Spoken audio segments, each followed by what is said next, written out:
ਸਤਿ ਸ਼੍ਰੀ ਅਕਾਲ। ਤੁਸੀਂ ਜੁੜੇ ਹੋਏ ਹੋ ਪੰਜਾਬੀ ਰੇਡੀਓ ਯੂਐਸਏ ਦੇ ਨਾਲ ਤੇ ਮੈਂ ਹਾਂ ਪ੍ਰਵੀਨ ਸ਼ਰਮਾ ਲੈ ਕੇ ਹਾਜ਼ਰ ਹਾਂ ਪ੍ਰੋਗਰਾਮ ਖਬਰ ਤੇ ਨਜ਼ਰ। ਖਬਰ ਤੇ ਨਜ਼ਰ ਪ੍ਰੋਗਰਾਮ ਦੇ ਵਿੱਚ ਕੀ ਅਹਿਮ ਤੇ ਕੀ ਖਾਸ ਖਬਰਾਂ ਨੂੰ ਲੈ ਕੇ ਚਰਚਾ ਕਰਨ ਦੇ ਲਈ ਜੁੜ ਚੁੱਕੇ ਨੇ ਪੰਜਾਬ ਤੋਂ ਪੱਤਰਕਾਰ ਦੀਪਕ ਸ਼ਰਮਾ ਚਨਾਰਥਲ ਜੀ। ਸ਼ਰਮਾ ਜੀ ਸਤਿ ਸ਼੍ਰੀ ਅਕਾਲ, ਸਵਾਗਤ ਹੈ ਜੀ ਪੰਜਾਬੀ ਰੇਡੀਓ ਯੂਐਸਏ ਤੇ।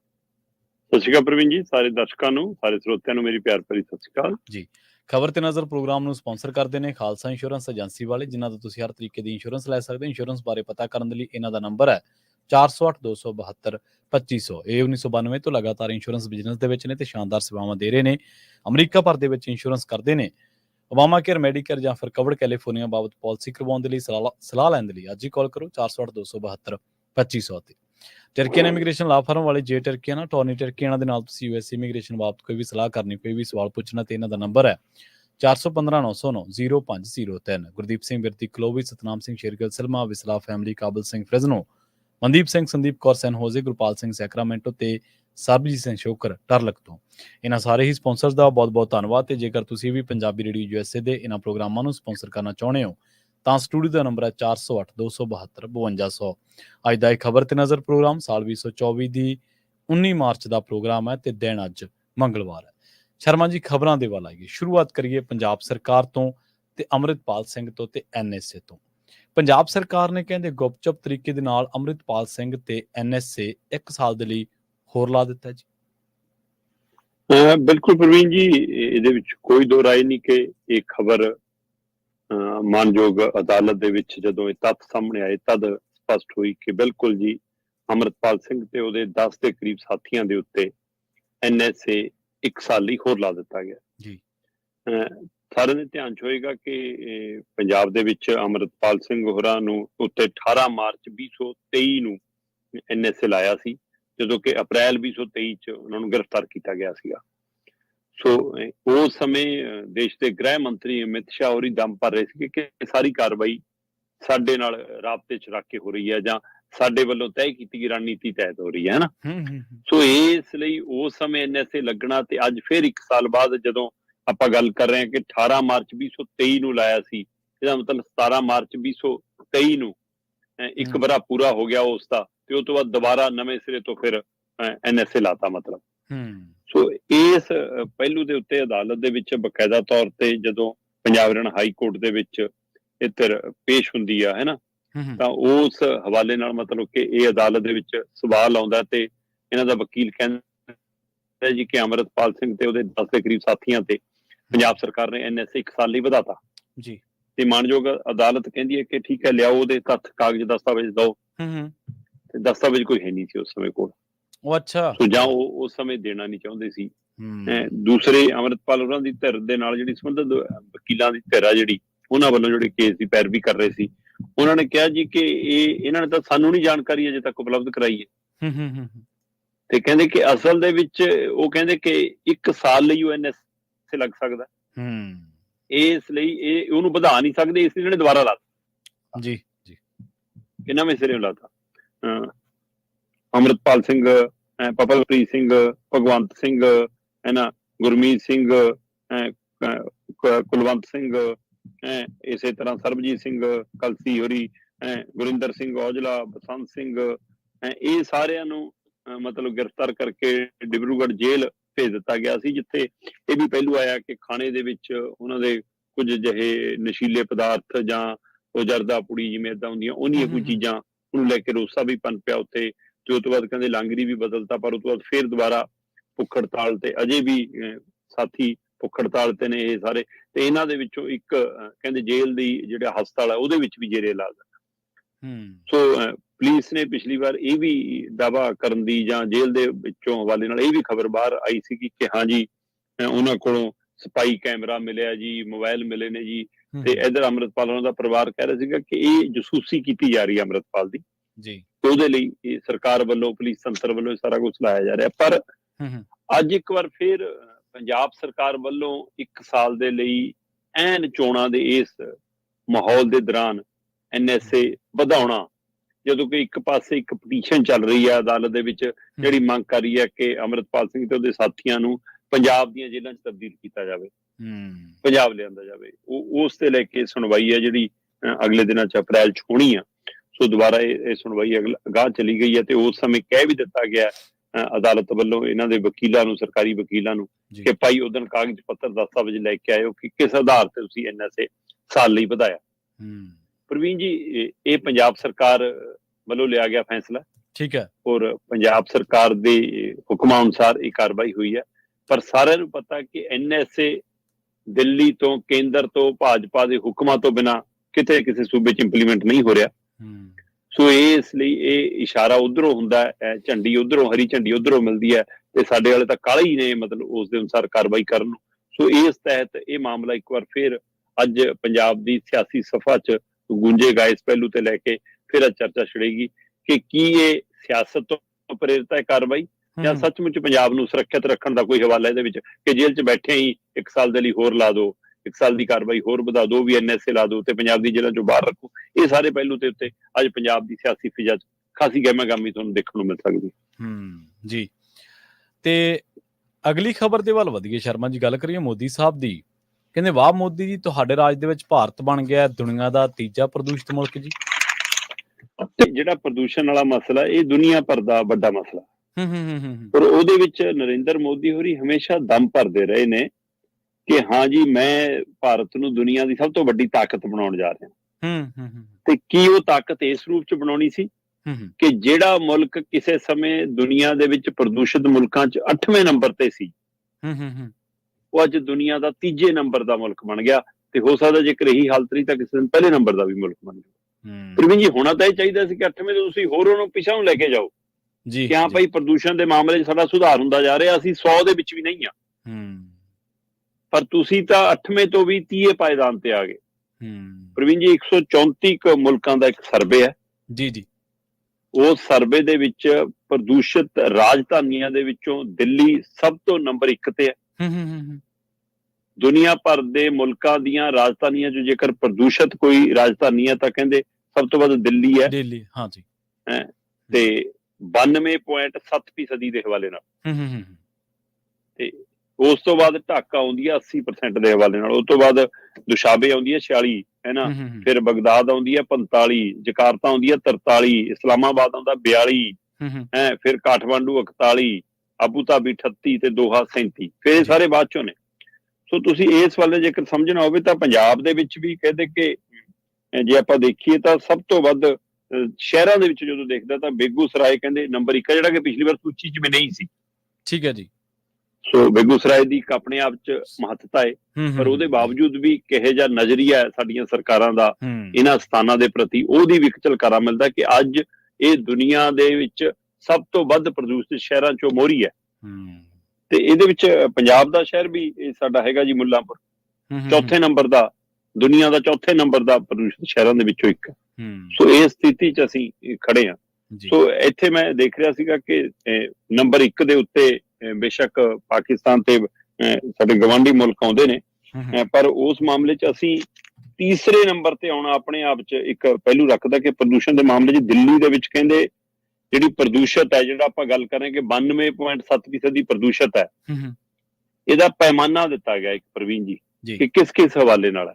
ਉਹਦੇ ਵਿੱਚ ਮੈਂ ਦੇਖ ਰਿਹਾ ਸੀ ਕਿ ਦਿੱਲੀ 'ਚ ਪ੍ਰਦੂਸ਼ਣ ਦੀ ਜਿਹੜਾ ਹਵਾ ਦੇ ਵਿੱਚ ਮਿੱਟੀ ਦੇ ਕਣ ਪਾਏ ਜਾਂਦੇ ਨੇ ਉਹ 30% ਹੈ, ਤੇ 22% ਇੰਡਸਟਰੀ ਕਰਕੇ ਪ੍ਰਦੂਸ਼ਿਤ ਹੈ ਦਿੱਲੀ, 17% ਟਰਾਂਸਪੋਰਟ ਕਰਕੇ ਪ੍ਰਦੂਸ਼ਿਤ ਹੈ, 10% ਹਿੱਸਾ ਘਰਾਂ ਚੋਂ ਨਿਕਲਣ ਵਾਲਾ ਪ੍ਰਦੂਸ਼ਣ ਹੈ, ਤੇ 11% ਅਦਰਜ਼ ਕਾਰਨ ਨੇ ਜੀ। ਅਦਰਜ਼ ਕਾਰਨਾਂ ਦੇ ਵਿੱਚ ਮਤਲਬ ਕਿ ਕੋਈ ਕੂੜੇ ਨੂੰ ਅੱਗ ਲਾਉਣੀ ਜਾਂ ਕਿਸੇ ਰਹਿੰਦ ਖੂੰਹਦ ਨੂੰ ਅੱਗ ਲਾਉਣੀ, ਉਹ 11% ਚ ਆਉਂਦਾ। ਤੇ ਪਰ ਤਾਂ ਵੀ ਆ 11% ਦੇ ਵਿੱਚੋਂ ਵੀ ਉਹ ਇੱਕ ਹਿੱਸਾ ਹੈ ਕਿ ਹਾਂ ਉਹਦੇ ਵਿੱਚ ਮਤਲਬ ਰਹਿੰਦ ਖੂੰਹਦ ਨੂੰ ਅੱਗ ਲਾਉਣੀ, ਤੇ ਤਾਂ ਵੀ ਉਹਦੇ ਬਾਵਜੂਦ ਪਰਾਲੀ ਦਾ ਧੂੰਆਂ ਜੀ ਦਿੱਲੀ ਜਾਣ ਦਾ ਹਵਾਲਾ ਖੂਬ ਦਿੱਤਾ ਜਾਂਦਾ। ਸੋ ਉਹ 11% ਚ ਆਉਂਦਾ, ਜਦੋਂ ਕਿ ਮੁੱਖ ਕਾਰਨ ਸਪਸ਼ਟ ਹੈ ਕਿ ਹਵਾ ਦੇ ਵਿੱਚ ਤੁਹਾਡਾ ਪ੍ਰਦੂਸ਼ਿਤ ਹੈ, ਜਿਹੜੇ ਕਣ ਨੇ ਮਿੱਟੀ ਦੇ, ਉਹ 30% ਕਾਰਨ ਹੈ, ਇੰਡਸਟਰੀ 22% ਕਾਰਨ ਹੈ, 17% ਟਰਾਂਸਪੋਰਟ ਕਾਰਨ ਹੈ, 10% ਤੁਹਾਡਾ ਆਪਣੇ ਦਿੱਲੀ ਦੇ ਘਰਾਂ ਚੋਂ ਪੈਦਾ ਹੋਣ ਵਾਲਾ ਉਹ ਪ੍ਰਦੂਸ਼ਣ ਹੈ, ਤੇ 11% ਅਦਰ ਹੈ ਜਿਹਦੇ ਵਿੱਚ ਇਹ ਪਹਿਲੂ ਹੈ।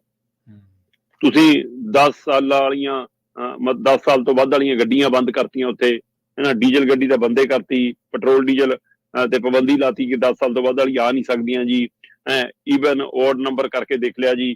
ਹੋਰ ਛੱਡੋ, ਜਿਹੜੀਆਂ ਟਾਵਰਾਂ ਹੁੰਦੀਆਂ ਨੇ, ਸਵਾਂਗ ਟਾਵਰ ਕਿਹੜੀ ਕਹਿੰਦੇ ਨੇ ਹਨਾ, ਉਹ ਟਾਵਰਾਂ ਉੱਥੇ ਖੜੀਆਂ ਕਰ ਲਈਆਂ।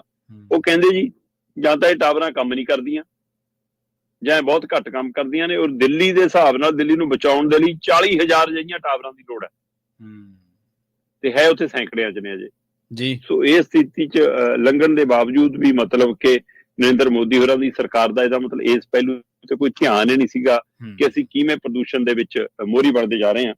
ਤੁਸੀਂ ਇੱਥੋਂ ਹਿਸਾਬ ਲਾ ਲਓ ਕਿ ਪ੍ਰਦੂਸ਼ਣ ਦੇ ਪੱਧਰ ਚ ਕਹਿੰਦੇ ਪੰਜਾਬ ਦਾ ਮੁੱਲਾਂਪੁਰ ਦੁਨੀਆ ਦਾ ਚੌਥਾ ਸ਼ਹਿਰ ਬਣ ਕੇ ਨਿਕਲਿਆ, ਤੇ ਇਹ 2023 ਦੀ ਰਿਪੋਰਟ ਦੇ ਵਿੱਚ ਸਭ ਤੋਂ ਵੱਧ ਪ੍ਰਦੂਸ਼ਿਤ ਸ਼ਹਿਰਾਂ ਦੇ ਵਿੱਚ ਬੇਗੂਸਰਾਏ ਪਹਿਲੇ ਨੰਬਰ ਤੇ ਆਇਆ, ਤੇ ਇਹ ਤੋਂ ਬਾਅਦ ਗੁਹਾਟੀ ਆਉਂਦਾ ਦੂਜੇ ਨੰਬਰ ਤੇ ਤੀਜੇ ਨੰਬਰ ਤੇ ਫਿਰ ਦਿੱਲੀ ਆਉਂਦਾ ਵੈਸੇ, ਤੇ ਪਰ ਰਾਜਧਾਨੀਆਂ ਚ ਪਹਿਲੇ ਨੰਬਰ ਤੇ ਦੁਨੀਆ ਦਾ। ਤੇ ਸ਼ਹਿਰਾਂ ਦੇ ਮਾਮਲੇ ਚ ਦਿੱਲੀ ਮਤਲਬ ਕਿ ਤੀਜੇ ਨੰਬਰ ਤੇ ਆਉਂਦਾ, ਤੇ ਉਹ ਦੁਨੀਆ ਦੇ ਰਾਜਧਾਨੀਆਂ ਚੋਂ ਸਭ ਤੋਂ ਪਹਿਲੇ ਨੰਬਰ ਤੇ ਆ ਜੀ। ਤੇ ਪੰਜਾਬ ਦਾ ਫਿਰ ਮੁੱਲਾਂਪੁਰ ਆਉਂਦਾ, ਤੇ ਇਹ ਤੋਂ ਬਾਅਦ ਫਿਰ ਬਾਕੀ ਸਾਰੇ ਸ਼ਹਿਰ ਆਉਂਦੇ ਨੇ। ਜੇਕਰ ਆਪਾਂ ਦੇਖ ਲਓ ਤਾਂ ਪ੍ਰਦੂਸ਼ਣ ਇੱਕ ਵੱਡੀ ਸਮੱਸਿਆ, ਉਹ ਦੁਨੀਆ ਭਰ ਦੀ ਸਮੱਸਿਆ। ਭਾਰਤ ਚ ਕਹਿੰਦੇ ਕਿ ਅਜਿਹਾ ਤੀਸਰਾ ਸਭ ਤੋਂ ਪ੍ਰਦੂਸ਼ਿਤ ਦੇਸ਼ ਬਣ ਗਿਆ ਦੁਨੀਆ ਦਾ, ਜਿਹਦੀ 96% ਆਬਾਦੀ ਸਾਫ਼ ਹਵਾ ਚ ਸਾਹ ਨਹੀਂ ਲੈ ਰਹੀ।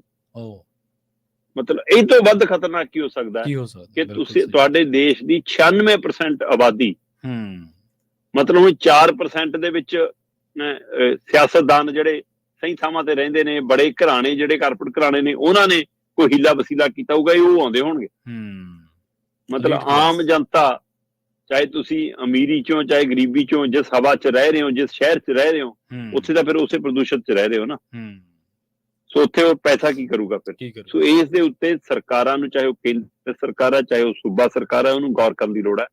ਭਾਰਤ ਤੀਸਰਾ ਪ੍ਰਦੂਸ਼ਿਤ ਦੇਸ਼ ਹੈ ਦੁਨੀਆ ਦਾ, ਤੇ ਰਾਜਧਾਨੀਆਂ ਦੇ ਵਿੱਚੋਂ ਦਿੱਲੀ ਨੰਬਰ 1 ਹੈ, ਤੇ ਸ਼ਹਿਰਾਂ ਦੇ ਵਿੱਚੋਂ ਪੰਜਾਬ ਦਾ ਮੁੱਲਾਂਪੁਰ ਦੁਨੀਆ ਦਾ ਚੌਥਾ ਗੰਦਾ ਸ਼ਹਿਰਾਂ ਦੇ ਵਿੱਚੋਂ, ਪ੍ਰਦੂਸ਼ਿਤ ਸ਼ਹਿਰਾਂ ਚੋਂ, ਤੇ ਭਾਰਤ ਦੀ 96% ਆਬਾਦੀ ਗੰਦੀ ਆਬੋ ਹਵਾ ਦੇ ਵਿੱਚ ਸਾਹ ਲੈ ਰਹੀ ਹੈ। ਤੇ ਇਹਦੇ ਵਿੱਚ ਫਿਰ ਗੋਲੀਆਂ ਨਹੀਂ ਖਾਣਗੇ ਲੋਕ, ਦਵਾਈਆਂ ਨਹੀਂ ਲੈਣਗੇ, ਤਾਂ ਹੋਰ ਕੀ ਕਰਨਗੇ ਜੀ। ਤੁਸੀਂ ਨਾ ਸ਼ੁਰੂ ਦੇ ਵਿੱਚ ਕਿਹਾ ਸੀਗਾ ਵੀ ਜਾਣਾ ਤਾਂ ਪ੍ਰਵੀਨ ਜੀ ਪਿੱਛੇ ਨੂੰ ਚਾਹੀਦਾ ਸੀਗਾ ਤਾਂ ਜੋ ਸੁਧਾਰ ਹੁੰਦਾ, ਪਿੱਛੇ ਨੂੰ ਜਾ ਤਾਂ ਰਿਹਾ। ਤੇ ਤੁਸੀਂ ਗਲੋਬਲ ਹੰਗਰ ਇੰਡੈਕਸ ਖੋਲ ਕੇ ਦੇਖ ਲਓ, ਤੁਸੀਂ ਪ੍ਰੈਸ ਦੀ ਆਜ਼ਾਦੀ ਦਾ ਇੰਡੈਕਸ ਖੋਲ ਕੇ ਦੇਖ ਲਓ, ਪਿੱਛੇ ਨੂੰ ਜਾ ਰਿਹਾ ਨਾ। ਪਹਿਲਾਂ ਜਦੋਂ ਮੋਦੀ ਸਾਹਿਬ ਆਏ ਸੀ 133ਵੇਂ ਨੰਬਰ ਤੇ ਸੀਗਾ, ਤੇ ਇਸ ਟਾਈਮ ਤੇ 161-62 ਨੰਬਰ ਤੇ ਹੈ। 61 ਬਾਤ ਆ ਗਿਆ। ਹਾਂਜੀ, ਤੁਸੀਂ ਹੋਰ ਧਾਰਮਿਕ ਆਜ਼ਾਦੀ ਦੇ ਮਾਮਲੇ 'ਚ ਦੇਖ ਲਓ, ਤੇ ਪਿੱਛੇ ਨੂੰ ਜਾ ਰਿਹਾ। ਕੁਪੋਸ਼ਣ ਦੇ ਮਾਮਲੇ 'ਚ ਦੇਖ ਲਓ। ਪਰ ਇਹਦੇ ਬਾਵਜੂਦ ਤੁਸੀਂ ਹੈਰਾਨ ਹੋਵੋਗੇ ਕਿ ਇਸ਼ਤਿਹਾਰਬਾਜ਼ੀ 'ਚ ਅਸੀਂ ਕਿੰਨੇ ਮੋਹਰੇ ਆ। ਕਹਿੰਦੇ ਪਿਛਲੇ 3 ਮਹੀਨਿਆਂ 'ਚ ਡਿਜੀਟਲ ਇਸ਼ਤਿਹਾਰਬਾਜ਼ੀ 'ਚ 100 ਕਰੋੜ ਰੁਪਇਆ ਖਰਚਿਆ ਗਿਆ ਭਾਰਤ। ਹਾਂਜੀ, ਬਿਲਕੁਲ ਸਹੀ, ਏਦਾਂ ਹੀ, ਜਿਸ 'ਚ ਸਭ ਤੋਂ ਵੱਧ 31 ਕਰੋੜ ਦੇ ਕਰੀਬ ਭਾਜਪਾ ਨੇ ਖਰਚਿਆ। ਹਾਂਜੀ। ਉਹ ਤੋਂ ਬਾਅਦ ਕਾਂਗਰਸ ਆ ਜਿਹੜੀ 19 ਕਰੋੜ ਖਰਚੀ ਬੈਠੀ ਆ। ਸੋ 3 ਮਹੀਨਿਆਂ ਦੀ ਗੱਲ ਕਰ ਰਹੇ, 3 ਮਹੀਨਿਆਂ 'ਚ 100 ਕਰੋੜ। ਇਹੀ 100 ਕਰੋੜ ਦੇਸ਼ ਨੂੰ ਸਾਫ਼ ਰੱਖਣ ਦੇ ਲਈ ਖਰਚ ਲਓ, ਲੋਕਾਂ ਲਈ ਖਰਚ ਲਓ, ਲੋਕਾਂ ਦੀ ਜ਼ਿੰਦਗੀ ਸੁਧਾਰਨ ਲਈ ਖਰਚ ਲਓ, ਤਾਂ ਉਹਦੇ ਨਾਲ ਥੋੜਾ ਪ੍ਰਚਾਰ ਵੱਧ ਹੋਊਗਾ ਕਿ ਇਸ਼ਤਿਹਾਰਬਾਜ਼ੀ ਆ ਪੰਜਾਬ ਨੂੰ ਮਾਰੀ ਜਾਂਦੇ ਨੇ। ਇਸੇ ਗੱਲ 'ਚ ਪੰਜਾਬ ਸਰਕਾਰ ਵਾਲੇ ਜੀ ਦੇ ਇਸ਼ਤਿਹਾਰ ਇੱਕ ਦਿਨ 'ਚ 5 ਇਸ਼ਤਿਹਾਰ ਹੁੰਦੇ ਅਖਬਾਰਾਂ 'ਚ, ਤੇ ਟੈਲੀਵਿਜ਼ਨ ਚੈਨਲਾਂ ਤੇ ਸੋਸ਼ਲ ਮੀਡੀਆ ਤੇ ਇਸ਼ਤਿਹਾਰਾਂ ਦਾ ਹਿਸਾਬ ਹੀ ਛੱਡ ਦਿਓ। ਸੋ ਜਦੋਂ ਕੁੱਲ ਤੁਸੀਂ ਆਪਣੇ ਖਰਚੇ ਦਾ ਕਿ ਤੁਸੀਂ ਇਹਦੇ ਪਰੇ 90% 80% ਇਹਦੇ ਪਰੇ ਖਰਚ ਦੇਣਾ, ਤਾਂ ਅੰਦਾਜ਼ਾ ਲਾ ਲਓ ਕਿ ਸਥਿਤੀ ਕੀ ਹੋਊਗੀ। 2023 ਦੇ ਵਿੱਚ 11 ਕਰੋੜ ਖਰਚਿਆ ਸੀ, ਤੇ ਹੁਣ ਉਹਦਾ 9 ਗੁਣਾ ਹੋ ਗਿਆ, ਮਤਲਬ 100 ਕਰੋੜ ਖਰਚਤਾ ਹੁਣ ਜੀ ਵੋਟਾਂ ਨੇ ਮੂਰੇ। ਸੋ ਜਿਨ੍ਹਾਂ ਦਾ ਮਕਸਦ ਇਸ਼ਤਿਹਾਰਬਾਜ਼ੀ ਨਾਲ ਕੰਮ ਸਰਦਾ ਹੋਵੇ, ਉਹਨਾਂ ਨੇ ਕੰਮ ਕਰਕੇ ਕੀ ਕਰਨਾ ਫਿਰ?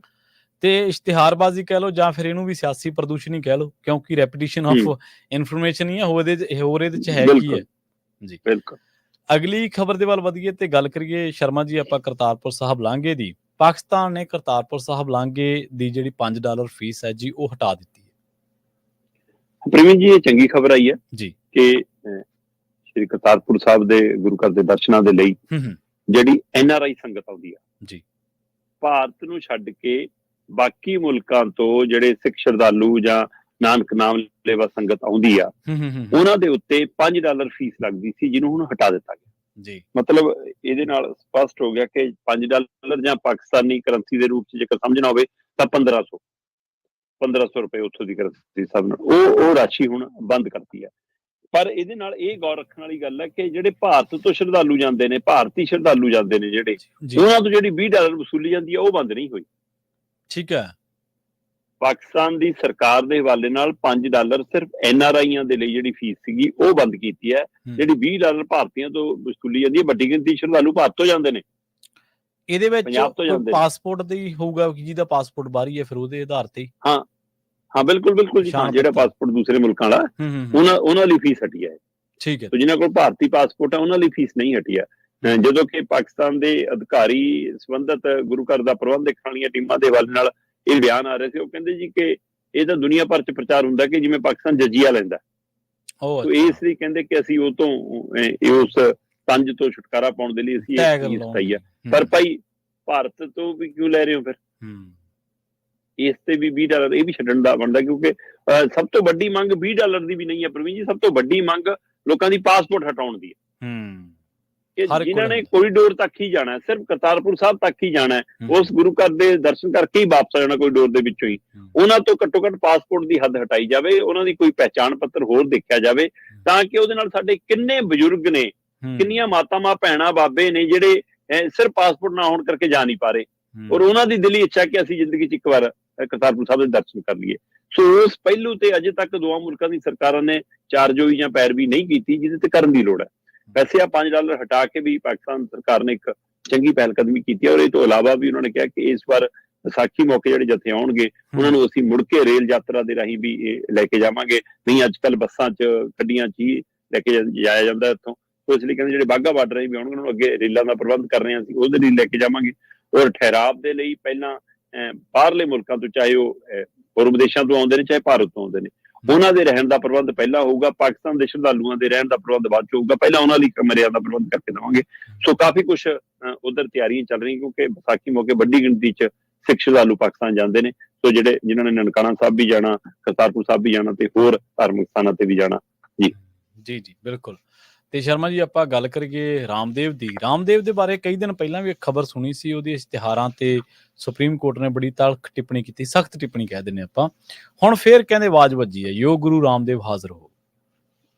ਹਾਂ ਬਿਲਕੁਲ ਜੀ, ਜਿਵੇਂ ਉਹ ਕਚਹਿਰੀ ਚ ਪੇਸ਼ ਹੋਣ ਲਈ ਹਾਕ ਪੈਂਦੀ ਹੈ, ਇੱਕ ਤਰ੍ਹਾਂ ਨਾਲ ਰਾਮਦੇਵ ਤੇ ਉਹਦੇ ਨਾਲ ਦੇ ਜਿਹੜਾ ਉਹਦਾ ਦੂਸਰਾ ਸਾਥੀ ਹੈ, ਉਹਨਾਂ ਦੋਵਾਂ ਨੂੰ ਮਤਲਬ ਕਿ ਹਾਕ ਪਈ ਹੈ ਕਿ ਭਾਈ ਆਜੋ ਦੋਨੇ ਜਿਹੜੇ ਪੇਸ਼ ਹੋ। ਠੀਕ ਹੈ ਜੀ। ਅਸਲ ਚ ਪ੍ਰਵੀਨ ਜੀ ਮਸਲਾ ਹੈਗਾ ਕਿ ਰਾਮਦੇਵ ਦੀ ਜਿਹੜੀ ਆਪਾਂ ਇੱਕ ਦਿਨ ਪੂਰੀ ਗੱਲ ਕਰ ਰਹੇ ਸੀ ਕਿ ਕਿੰਨੀਆਂ ਕੰਪਨੀਆਂ ਬਣਾ ਲੀਆਂ ਹੈਨਾ, ਉਹ ਸਾਰੀਆਂ ਕੰਪਨੀਆਂ ਦਾ ਕਿੰਨੀ ਟਰਨਓਵਰ ਆ, ਤੇ ਇਹ ਰਾਮਦੇਵ ਤਾਂ ਪੂਰੀ ਕਰਿਆਨੇ ਦੀ ਦੁਕਾਨ ਚਲਾਉਂਦਾ, ਜਾਂ ਅਸਲ ਦੇ ਵਿੱਚ ਕਾਰਪੋਰੇਟ ਘਰਾਣੇ ਜਿਹੜੇ ਹੁੰਦੇ ਨੇ ਉਹ ਤਾਂ ਬਾਬਾ ਰਾਮਦੇਵ ਹੈ, ਪੂਰਾ ਕਾਰਪੋਰੇਟ ਘਰਾਣਾ। ਤੇ ਉਸ ਕਾਰਪੋਰੇਟ ਘਰਾਣੇ ਵੱਲੋਂ ਫਿਰ ਇਸ਼ਤਿਹਾਰਬਾਜ਼ੀ ਵੀ ਉਸੇ ਤਰ੍ਹਾਂ ਦੀ ਹੁੰਦੀ ਹੈ, ਲੋਕਾਂ ਨੂੰ ਭਰਮਾਉਣ ਵਾਲੀ, ਲੋਕਾਂ ਨੂੰ ਠੱਗਣ ਵਾਲੀ, ਲੋਕਾਂ ਨੂੰ ਚੀਟ ਕਰਨ ਵਾਲੀ। ਮਤਲਬ ਕਿ ਉਹ ਸਾਰੇ ਇਸ਼ਤਿਹਾਰਬਾਜ਼ੀ ਨੂੰ ਲੈ ਕੇ ਮਾਮਲਾ ਅਦਾਲਤ ਸੀਗਾ, ਖਾਸ ਕਰਕੇ ਕਰੋਨਾ ਕਾਲ ਦੇ ਦੌਰਾਨ। ਜਿਹੋ ਜੀ ਇਹਨਾਂ ਨੇ ਕਿਹਾ ਕਿ ਹਾਂ ਕਰੋਨਾ ਖਤਮ ਕਰਨ ਦਾ, ਫਿਰ ਦੂਸਰਾ ਨਾਲ ਮੈਡੀਕਲ ਸਿਸਟਮ ਨੂੰ ਭੰਡਣ ਦਾ, ਤੇ ਉਹ ਤੋਂ ਇਲਾਵਾ ਫਿਰ ਕੈਂਸਰ ਦੇ ਇਲਾਜ ਦਾ ਦਾਅਵਾ। ਇਹ ਜਿਹੇ ਦਾਅਵਿਆਂ ਦੇ ਖਿਲਾਫ ਜਿਹੜੇ ਲੋਕਾਂ ਨੂੰ ਮਤਲਬ ਕਿ ਝੂਠੇ ਦਾਅਵੇ ਕੀਤੇ, ਉਹਨਾਂ ਇਸ਼ਤਿਹਾਰਾਂ ਦੇ ਖਿਲਾਫ ਫਿਰ ਅਦਾਲਤ ਗਈ ਸੀ, ਤੇ ਇਸ ਨਾਲ ਜੁੜੇ ਮਾਮਲੇ ਦੇ ਉੱਤੇ ਉਹਨਾਂ ਨੂੰ ਨੋਟਿਸ ਸੀਗਾ ਜੀ, ਤੇ ਉਸ ਨੋਟਿਸ ਦਾ ਜਵਾਬ ਹੀ ਨਹੀਂ ਦਿੱਤਾ। ਠੀਕ ਹੈ। ਸੁਪਰੀਮ ਕੋਰਟ ਨੇ ਝੂਠੇ ਤੇ ਲੋਕ ਲਵਾਉਣੇ ਜਿਹੜੇ ਕਹਿੰਦੇ ਇਸ਼ਤਿਹਾਰਬਾਜ਼ੀ ਸੀਗੀ, ਉਹਨਾਂ ਦੇ ਮਾਮਲੇ ਦੇ ਵਿੱਚ ਜਿਹੜਾ ਨੋਟਿਸ ਸੀਗਾ ਉਹਦਾ ਜਵਾਬ ਹੀ ਨਹੀਂ ਦਿੱਤਾ ਗਿਆ ਇਹਨਾਂ ਵੱਲੋਂ, ਤੇ ਜਿਹਦੇ ਤੇ ਨਾਰਾਜ਼ਗੀ ਜਤਾਈ ਮਾਨਯੋਗ ਅਦਾਲਤ ਨੇ। ਤੇ ਫਿਰ ਇਸ ਕੰਪਨੀ ਦੇ ਜਿਹੜੇ ਮੁਖੀ ਨੇ ਰਾਮਦੇਵ ਤੇ ਜਿਹੜੇ ਇਹਨਾਂ ਦੇ ਪ੍ਰਬੰਧਕ ਨੇ ਬਾਲ ਕ੍ਰਿਸ਼ਨ, ਉਹਨਾਂ ਦੋਵਾਂ ਨੂੰ ਪੇਸ਼ ਹੋਣ ਦੇ ਹੁਕਮ। ਅਸਲ ਚ ਹੋਇਆ ਕਿ ਇਹਨਾਂ ਦੇ ਜਿਹੜੇ ਵਕੀਲ ਨੇ, ਉਹਨਾਂ ਨੇ ਵਕੀਲ ਨੇ ਕਿਹਾ ਜੀ ਕਿ ਹਾਂ ਆ ਸਾਡਾ ਮਾਮਲਾ ਜੀ, ਇਸ ਨੂੰ ਅੱਗੇ ਪਾਇਆ ਜਾਵੇ, ਹੈਨਾ। ਤੇ ਨਵੰਬਰ ਦੇ ਵਿੱਚ ਹਲਫਨਾਮਾ ਦੇਣ ਨੂੰ ਕਿਹਾ ਗਿਆ ਸੀਗਾ ਕਹਿੰਦੇ, ਤੇ ਪਰ ਇਸ ਦੇ ਬਾਵਜੂਦ ਵੀ ਕਹਿੰਦੇ ਕਿ ਜੀ ਉਹਨਾਂ ਨੇ ਕੋਈ ਸਪਸ਼ਟ ਜਵਾਬ ਨਹੀਂ ਦਿੱਤਾ। ਤਾਂ ਜਦੋਂ ਮਾਨਯੋਗ ਅਦਾਲਤ ਨੇ ਇਹਨਾਂ ਦੇ ਵਕੀਲ ਨੂੰ, ਜਿਹੜਾ ਮੁਕੁਲ ਰੋਤੰਗੀ ਨਾਮੀ ਵਕੀਲ ਹੈ ਖਾਸਾ, ਉਹਨਾਂ ਨੂੰ ਪੁੱਛਿਆ ਕਿ ਹਾਂ ਜੀ ਨੋਟਿਸ ਦਾ ਜਵਾਬ ਕਿੱਥੇ ਆ, ਤਾਂ ਉਹ ਕਹਿੰਦੇ ਜੀ ਜਵਾਬ ਅਜੇ ਦਾਖਲ ਨਹੀਂ ਅਸੀਂ ਕੀਤਾ। ਠੀਕ ਆ। ਤੇ ਇਸ ਤੋਂ ਮਾਨਯੋਗ ਜੱਜ ਸਾਹਿਬਾਨ ਨਾਰਾਜ਼ ਹੁੰਦੇ ਆ, ਜਸਟਿਸ ਕੋਹਲੀ ਸਾਹਿਬ ਨੇ ਕਿਹਾ ਕਿ ਠੀਕ ਨਹੀਂ ਹੈ, ਅਸੀਂ ਇਸ ਨੂੰ ਗੰਭੀਰਤਾ ਨਾਲ ਲੈ ਰਹੇ ਹਾਂ ਤੇ ਤੁਸੀਂ ਇਸ ਨੂੰ ਬਹੁਤ ਹਲਕੇ ਚ ਲੈ ਰਹੇ ਹੋ ਜੀ। ਤੇ ਕਹਿੰਦੇ ਕਿ ਫਿਰ ਇਹਦੇ ਪਰ ਫੈਸਲਾ ਹੋਏਗਾ। ਤੇ ਵਕੀਲ ਸਾਹਿਬ ਕਹਿੰਦੇ ਜੀ ਇਸ ਬਾਰੇ ਮੇਰੀ ਆਪਣੀ ਧਿਰ ਨਾਲ, ਮੁਕਵਲ ਕਹਿੰਦੇ ਨੇ, ਕੀ ਕਹਿੰਦੇ ਉਹਨਾਂ ਨੂੰ, ਹੈ ਨਾ, ਜਿਹਦੇ ਵੱਲੋਂ ਕੇਸ ਲੜਦੇ ਹੁੰਦੇ ਆ, ਮੁਵੱਕਿਲ, ਕਿ ਹਾਂ ਮੁਵੱਕਿਲ, ਕਹਿੰਦੇ ਜੀ ਉਹਨਾਂ ਨਾਲ ਮੇਰੀ ਗੱਲ ਹੋ ਗਈ, ਤੇ ਕਹਿੰਦੇ ਅੱਛਾ ਜੇ ਗੱਲ ਹੋ ਗਈ ਆ ਫਿਰ ਠੀਕ ਹੈ, ਫਿਰ ਅਗਲੀ ਵਾਰ ਬੁਲਾ ਲਓ ਕਹਿੰਦੇ ਉਹਨਾਂ ਨੂੰ। ਠੀਕ ਹੈ। ਤੇ ਫਿਰ ਉਹ ਹੁਕਮ ਚਾੜਤਾ ਜੀ ਕਿ ਅਗਲੀ ਵਾਰ ਰਾਮਦੇਵ ਤੇ ਬਾਲ ਕ੍ਰਿਸ਼ਨ ਪੇਸ਼ ਹੋਣ। ਸੋ ਹੁਣ ਇਹਨਾਂ ਦੀ ਪੇਸ਼ੀ ਹੋਏਗੀ ਜੀ ਅਦਾਲਤ ਦੇ ਵਿੱਚ। ਜੀ ਜੀ, ਇਹ ਉਹੀ ਰਾਮਦੇਵ ਹੈ ਸ਼ਰਮਾ ਜੀ ਜਿਹੜਾ ਲਗਾਤਾਰ ਸੁਰਖੀਆਂ ਦੇ ਵਿੱਚ ਰਿਹਾ ਤੇ ਐਨਡੀਏ ਦੀ ਸਰਕਾਰ ਬਣਾਉਣ ਦੇ ਵਿੱਚ ਬਹੁਤ ਵੱਡਾ ਯੋਗਦਾਨ ਹੈ। ਕਦੇ ਭ੍ਰਿਸ਼ਟਾਚਾਰ ਦੇ ਵਿਰੁੱਧ ਕਾਲਾ ਧਨ ਵਾਪਸ ਲਿਆਉਣ ਦੇ। ਹਾਂਜੀ ਬਿਲਕੁਲ। ਇਹ ਕਹਿੰਦੇ ਸੀ ਸਸਤਾ ਪੈਟਰੋਲ ਡੀਜ਼ਲ ਲੈਣਾ ਤੇ ਮੋਦੀ ਨੂੰ ਲਿਆਓ। ਜਦੋਂ ਹੁਣ ਮਹਿੰਗਾ ਵਿਕ ਰਿਹਾ ਤੇ ਹੁਣ ਕਦੇ ਜ਼ੁਬਾਨ ਨਹੀਂ ਖੁੱਲੀ, ਚੇਤੇ ਵੀ ਨਹੀਂ ਆਉਂਦਾ। ਹਾਂਜੀ, ਕਰੋਨਾ ਦੇ ਵਿੱਚ ਡਾਕਟਰਾਂ ਦੇ ਵਿਰੁੱਧ ਜਿਹੜੀ ਬਿਆਨਬਾਜ਼ੀ ਕੀਤੀ ਸੀ ਉਲਟ ਸੁਲਟ, ਇਹ ਰਾਮਦੇਵ ਦੇ ਹੀ ਸਾਰੇ ਕਾਰੇ ਸੀਗੇ।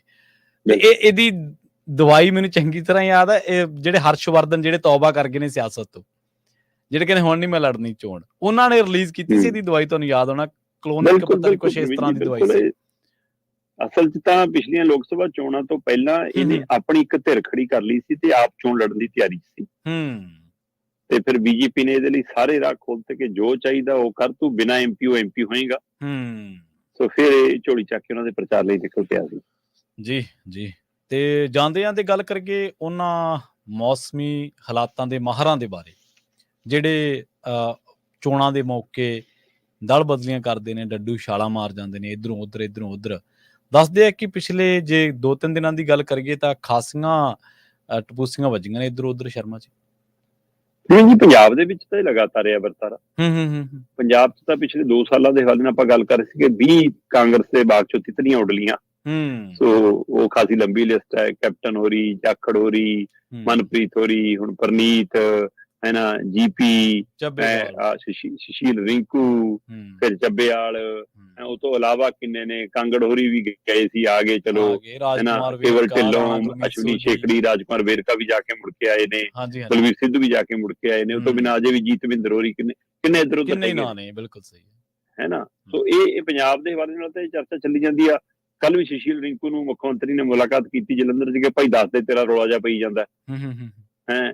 ਤੇ ਉਹ ਕਹਿੰਦਾ ਜੀ ਰੌਲੇ ਵਾਲਾ ਕੋਈ ਮਸਲਾ ਨਹੀਂ, ਆਪ ਵੱਲੋਂ ਹੀ ਲੜੂੰਗਾ, ਪਰ ਮੈਂ ਲਗਾਤਾਰ 3 ਚੋਣਾਂ ਕਿਵੇਂ ਲੜ ਲਵਾਂ? ਕਿਆ ਸਾਲ ਦੇ ਅੰਦਰ ਹੀ 3, ਮੈਨੂੰ ਤਾਂ 1.5-2 ਸਾਲ ਦੇ ਅੰਦਰ ਹੀ 3 ਆ ਗਈਆਂ, ਹਰ ਸਾਲ 1 ਆ ਜਾਂਦੀ ਆ। ਪਹਿਲਾਂ ਮੈਂ ਵਿਧਾਨ ਸਭਾ ਲੜ ਕੇ ਹਟਿਆ ਕਾਂਗਰਸ ਵੱਲੋਂ, ਉਸ ਤੋਂ ਬਾਅਦ ਜਿਮਨੀ ਚੋਣ ਆ ਗਈ, ਮੈਂ ਆਪ ਵਾਲੀ ਲੜ ਲਈ, ਹੁਣ ਫੇਰ ਐਮਪੀ ਦੀ ਚੋਣ ਆ ਗਈ ਮੇਰੀ। ਸੋ ਮੈਂ ਆਹ 2.5-3 ਸਾਲਾਂ 'ਚ 3 ਚੋਣਾਂ ਜੀ। ਕਹਿੰਦਾ ਜੀ ਫਿਰ ਮੈਨੂੰ ਫੰਡ ਦਾ ਦਿਓ ਕੋਈ, ਕਹਿੰਦੇ ਮਸਲਾ ਆ ਵੀ ਹੈਗਾ। ਸੋ ਇਹ ਇਸ ਲਈ ਕੀ ਕਿੱਧਰ ਹੋ ਜਾਵੇ ਕੁਛ ਨਹੀਂ ਪਤਾ ਲੱਗਦਾ। ਡਾਕਟਰ ਸੁੱਖੀ ਸਾਹਿਬ ਦਾ ਚਰਚਾ ਚੱਲੀ ਗਈ, ਜਿਹੜੇ ਬੰਗੇ ਤੋਂ ਐਮਐਲਏ ਨੇ, ਕਿ ਲਓ ਜੀ ਉਹ ਵੀ ਭਗਵੰਤ ਮਾਨ ਨੂੰ ਮਿਲਿਆ ਹੈ। ਠੀਕ ਹੈ ਜੀ। ਸੋ ਕਾਂਗਰਸ ਨੂੰ ਅਜੇ ਫਿਕਰ ਪਿਆ ਆਪਣਾ, ਕਿਹਾ ਸਾਡਾ ਕਿਹੜਾ ਕਿੱਧਰ ਚੱਲ ਜਾਵੇ। ਪਰ ਇਹੀ ਵਰਤਾਰਾ ਦੇਸ਼ ਦੀ ਫਿਜ਼ਾ 'ਚ ਵੀ ਕੱਲ ਦੇਖਣ ਨੂੰ ਮਿਲਿਆ। ਪ੍ਰਵੀਨ ਜੀ, 3 ਚੀਜ਼ਾਂ ਕੱਲ ਅਹਿਮ ਹੋਈਆਂ। ਝਾਰਖੰਡ ਦੇ ਸਾਬਕਾ ਮੁੱਖ ਮੰਤਰੀ ਰਹੇ ਨੇ ਸ਼ਿਬੂ ਸੋਰੇਨ, ਉਹਨਾਂ ਦੀ ਵੱਡੀ ਨੂੰਹ ਉਹ ਆਪਣਾ ਪਰਿਵਾਰ ਛੱਡ ਕੇ ਬੀਜੇਪੀ ਕੰਨੀ ਆ ਗਈ, ਹੈ ਨਾ। ਇੱਧਰ ਮਹਾਰਾਸ਼ਟਰ ਦੇ ਵਿੱਚ ਜਿਹੜੇ ਮਤਲਬ ਸ਼ਿਵ ਸੈਨਾ ਰਾਜ ਠਾਕਰੇ ਹੋਰੀ ਨੇ, ਹੈ ਨਾ, ਉਹ ਦੂਏ ਪਾਸੇ ਆ ਗਏ। ਉਧਰ ਠਾਕਰੇ ਦਾ ਭਰਾ, ਉਹ ਕਹਿੰਦੇ ਕੱਲ ਅਮਿਤ ਸ਼ਾਹ ਨਾਲ ਮੁਲਾਕਾਤ ਹੋ ਗਈ ਤੇ ਲਗਭਗ ਸ਼ਾਮਲ ਹੋ ਜਾਣਾ, 1 MP ਦੀ ਟਿਕਟ ਲੈ ਲੈਣੀ ਹੈ। ਜਿਹੜੀ ਸ਼ਿਵ ਸੈਨਾ ਦਾ ਕਦੇ ਦਬਦਬਾ ਹੁੰਦਾ ਸੀ ਮਹਾਰਾਸ਼ਟਰ ਚ, ਅਗਲਿਆਂ ਨੇ 3-4 ਟੁਕੜੇ ਕਰਕੇ ਉਹ ਮਾਰੀ ਖਿਲਾਰ ਕੇ। ਬਿਲਕੁਲ। ਰਾਜ ਠਾਕਰੇ ਅੱਡ ਸੀ, ਹੁਣ ਉਧਰ ਦੇ ਬੈਨਰ ਥੱਲੇ ਜਿਹੜੀ ਚੱਲਦੀ ਸੀ ਉਹਦੇ ਵੀ 2 ਕਰ ਲਏ। ਸੋ ਹੁਣ ਇੱਕ 2-2 ਸੀਟਾਂ ਤੇ ਲੈ ਲਓ ਜੀ, ਫੜੋ ਟੁਕੜੀਆਂ ਨੇ। ਸੋ ਇਸ ਲਈ ਅਗਲੇ ਆਪਣੀ ਸਿਆਸਤ 'ਚ ਕਾਮਯਾਬ ਨੇ। ਸੋ ਉਹ ਕੱਲ ਮਿਲਣ ਪਹੁੰਚ ਗਏ ਅਮਿਤ ਸ਼ਾਹ ਨੂੰ, ਤੇ ਲਗਭਗ ਤੈਅ ਮੰਨਿਆ ਜਾ ਰਿਹਾ ਕਿ ਰਾਜ ਠਾਕਰੇ ਹੁਣ ਭਾਜਪਾ ਦੇ ਪਾਲੇ ਛੋੜਨਗੇ, ਬੇਸ਼ੱਕ ਗੱਠਜੋੜੇ ਹੋਵੇ। ਇੱਧਰ ਬਿਹਾਰ ਦੇ ਵਿੱਚ ਜਿਹੜਾ ਰਾਮ ਵਿਲਾਸ ਪਾਸਵਾਨ ਦਾ ਭਰਾ ਹੈ, ਉਹ ਕੇਂਦਰੀ ਮੰਤਰੀ ਸੀਗਾ, ਉਹ ਸੀਟ ਪਿੱਛੇ ਖਲਾਰਾ ਪੈ ਗਿਆ, ਉਹਨੂੰ ਟਿਕਟ ਹੀ ਨਹੀਂ ਮਿਲੀ। ਮਤਲਬ ਇਹ ਕਹਿੰਦਾ ਜੀ ਤੁਸੀਂ ਤਾਂ ਚਿਰਾਗ ਪਾਸਵਾਨ ਦੇ ਨਾਲ ਚਲੇ ਗਏ, ਮੇਰੇ ਨਾਲ ਧੋਖਾ ਹੈ, ਜਦੋਂ ਕਿ ਰਾਮ ਵਿਲਾਸ ਪਾਸਵਾਨ ਨੇ ਆਪ ਮੇਰੇ ਲਈ ਸੀਟ ਛੱਡੀ ਸੀ ਤੇ ਮੈਂ ਹੀ ਉਹਦਾ ਮਾਲਕ ਬਣਦਾ, ਮੈਂ ਉੱਥੋਂ ਹੀ ਦੁਬਾਰਾ ਲੜੂੰਗਾ, ਤੁਸੀਂ ਮੈਨੂੰ ਟਿਕਟ ਹੀ ਨਹੀਂ ਦੇ ਰਹੇ। ਸੋ ਭਾਜਪਾ ਨਾਲ ਉਹ ਮੰਤਰੀ ਸੀਗਾ ਤੇ ਉਹਨੇ ਮੰਤਰੀ ਪਦ ਛੱਡਤਾ, ਅਸਤੀਫਾ ਦੇਤਾ। ਸੋ ਇਹ ਸਥਿਤੀ ਹੈ। ਪਰ ਇਹ ਸਥਿਤੀ ਦੇ ਬਾਵਜੂਦ ਵੀ, ਇਹ 3 ਤਸਵੀਰਾਂ ਦੇ ਬਾਵਜੂਦ ਵੀ ਸਿਆਸਤ ਕਿਸ ਕਦਰ ਮਤਲਬ ਅਸੀਂ ਉਸ ਨੂੰ ਰੰਗਤ ਦਿੰਦੇ ਹਾਂ, ਇਹਦਾ ਅੰਦਾਜ਼ਾ ਲਾ ਲਓ। ਜਦੋਂ ਸ਼ਿਬੂ ਸੋਰੇਨ ਹੋਰਾਂ ਦੀ ਬੜੀ ਨੂੰਹ ਜਾਂ ਹਿੰਮਤ ਸੋਰੇਨ ਦੀ ਭਾਬੀ, ਜਿਨ੍ਹਾਂ ਦਾ ਘਰ ਵਾਲਾ ਪਹਿਲਾਂ ਚੜ੍ਹਾਈ ਕਰ ਗਿਆ ਸੀ, ਉਹ MLA ਹੈ ਅੱਜ ਦੀ ਤਰੀਕ ਦੇ ਵਿੱਚੋਂ, ਉਹਦਾ ਨਾਮ ਪ੍ਰਵੀਨ ਜੀ ਸੀਤਾ ਹੈ। ਠੀਕ ਹੈ ਜੀ। ਸੋ ਇਸ ਲਈ ਕਿ ਉਹ ਜਦੋਂ ਮਤਲਬ ਭਾਜਪਾ 'ਚ ਸ਼ਾਮਲ ਹੋਈ ਤਾਂ ਭਾਜਪਾਈਆਂ ਨੇ ਬਕਾਇਦਾ ਬਿਆਨ ਜਾਰੀ ਕੀਤਾ ਆਪਣੇ ਪੋਰਟਲਾਂ ਦੇ ਉੱਤੇ, ਸੋਸ਼ਲ ਮੀਡੀਆ ਤੇ, ਕਿ ਸੀਤਾ ਅਯੋਧਿਆ ਪਰਤ ਆਈ ਹੈ, ਲੰਕਾ ਤੋਂ ਮੁਕਤ ਕਰਾ ਲਈ ਹੈ, ਤੇ ਅਸੀਂ ਉਹਦਾ ਸਵਾਗਤ ਕਰਦੇ ਹਾਂ ਜੀ। ਤੇ ਉਧਰ ਫਿਰ ਉਹਦੇ ਸ਼ਿਬੂ ਸਰੇਨ ਤੇ ਉਹਦੇ ਹੈ ਨਾ ਹਿੰਮਤ ਸਰੇਨ ਦੇ ਉਹਦੇ ਵੀ ਦਲ ਵੱਲੋਂ ਉਹਦੀ ਪਾਰਟੀ ਵੱਲੋਂ ਵੀ ਜਵਾਬ ਦਿੱਤਾ ਗਿਆ ਕਿ ਜਨਾਬ ਸੀਤਾ ਨੂੰ ਤਾਂ ਰਾਵਣ ਨੇ ਅਗਵਾ ਕੀਤਾ ਸੀ, ਤੁਸੀਂ ਤਾਂ ਅਗਵਾ ਕਰਕੇ ਲੈ ਕੇ ਚੱਲੇ ਹੋ, ਅਸਲੀ ਰਾਵਣ ਤਾਂ ਤੁਸੀਂ ਹੋ। ਸੋ ਇਸ ਪੱਧਰ ਤੇ ਆ ਗਿਆ ਸੀ। ਦੇਖ ਲਓ ਜੀ। ਸੋ ਇੱਕ ਨਾਮ ਦੇ ਆਧਾਰ ਤੇ ਅਸੀਂ ਆਪਣੀਆਂ ਧਾਰਮਿਕ ਮਰਿਆਦਾ, ਕੋਈ ਹੋਰ ਬੋਲ ਦੇਵੇ ਤਾਂ ਧਰਮ ਤੇ ਹਮਲਾ ਜੀ, ਅਪਮਾਨ ਜੀ, ਤੇ ਅਸੀਂ ਜੋ ਮਰਜ਼ੀ ਕਹੀ ਜਾਈਏ। ਤੇ ਆਹ ਸਥਿਤੀ ਜੀ। ਇਹਨਾਂ ਦਾ ਤਾਂ ਇਹਨਾਂ ਦੇ ਇੱਕ ਬੀਜੇਪੀ ਨੇ ਤਾਂ ਪੋਸਟਰ ਸ਼ੇਅਰ ਕਰਤਾ ਸੀਗਾ ਜਿਹਦੇ ਵਿੱਚ ਮੋਦੀ ਸਾਹਿਬ ਨੂੰ ਸ਼੍ਰੀ ਰਾਮ ਭਗਵਾਨ ਤੋਂ ਵੱਡਾ ਦਿਖਾਇਆ ਗਿਆ ਤੇ ਉਂਗਲ ਫੜ ਕੇ ਬਿਲਕੁਲ ਕਮਾਲ ਹੈ। ਉਂਗਲ ਫੜ ਕੇ ਤੋਰੀ ਜਾਂਦੇ। ਮਾਨਸਿਕ ਦਿਵਾਲੀਆਪਣ ਦਾ ਵੀ ਕੋਈ ਹੱਦ ਹੁੰਦੀ ਹੈ ਸ਼ਰਮਾ ਜੀ। ਬਿਲਕੁਲ ਜੀ। ਸੋ ਸ਼ਰਮਾ ਜੀ, ਇਹਨਾਂ ਖਾਸ ਖਬਰਾਂ ਤੇ ਖਾਸ ਜਾਣਕਾਰੀਆਂ ਦੇ ਲਈ ਤੁਹਾਡਾ ਬਹੁਤ ਬਹੁਤ ਧੰਨਵਾਦ ਜੀ। ਬਹੁਤ ਸ਼ੁਕਰੀਆ ਜੀ। ਪ੍ਰੋਗਰਾਮ ਖਬਰ ਤੇ ਨਜ਼ਰ ਨੂੰ ਆਪਾਂ ਇੱਥੇ ਸਮਾਪਤ ਕਰਾਂਗੇ। ਤੁਹਾਡਾ ਸਾਰਿਆਂ ਦਾ ਵੀ ਬਹੁਤ ਧੰਨਵਾਦ। ਸਤਿ ਸ਼੍ਰੀ ਅਕਾਲ। ਜੁੜੇ ਰਹੋ ਪੰਜਾਬੀ ਰੇਡੀਓ USA ਦੇ ਨਾਲ।